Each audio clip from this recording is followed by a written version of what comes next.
Happy Friday, everybody. Kent Stones from Fake Not. Last time we talked about what trust was, and we talked about there was two types of trust: functional trust and emotional trust. And we talked about how all trust starts functionally, where there's an expectation about an outcome simply from the exchange, and it can progress to a higher level of emotional trust, but only if there is a degree of risk associated with it by the person who you are expecting to trust. Today, I want to talk about three foundational elements that actually influence this progression toward a more level of emotional trust. Now, these three areas are based off of a proposed model for organizational trust by Mayer, Davis, and Shorman, who proposed an integrated model of organizational trust, and it was based on the concepts of ability, integrity, and benevolence.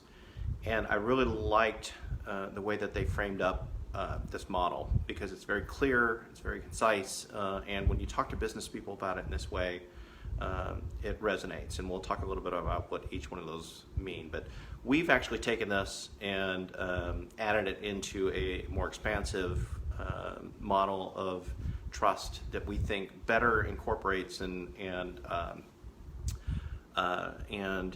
typifies the the cultural system of trust that we talk about. So we're going to talk about, rather than ability, integrity, and benevolence, we're going to talk about competence, integrity, and benevolence.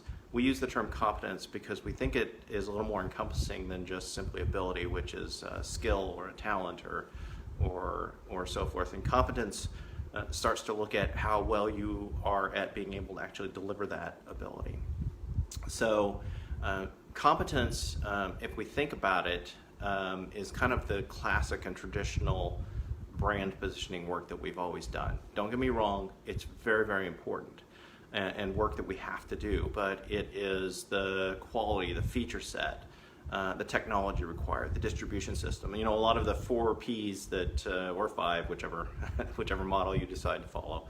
But it's those things we have historically looked at as the cornerstone of historical brand positioning. And the challenge is that I think, as we've all experienced, people are making decisions on a lot more than that now, and a lot higher level aspects of a brand.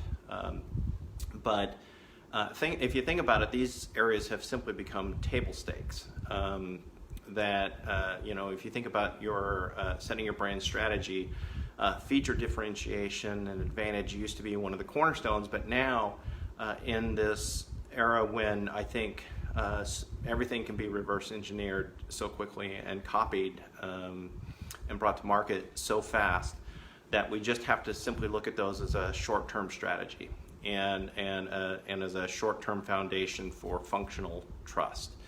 And does your brand provide the level of experience, usability, service that is expected by someone buying this brand? So all the work we've been doing and Sigmund, it's step 1.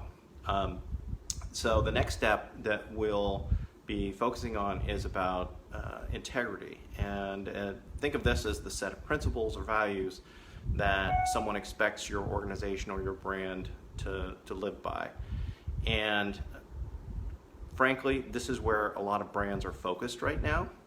We hear, I don't know how many times I hear about a brand being purpose-driven, or purpose as being the underlying aspect of a brand strategy. And again, all great, but it's still not enough, because if we think about purpose, it's still very brand-centric. It's a little self-centered still. So we will talk about that next week and what that next step is. And then beyond that, we'll start talking about some of the higher level aspects of trust in terms of benevolence and a fuller understanding of the system of trust that incorporates all the stakeholders.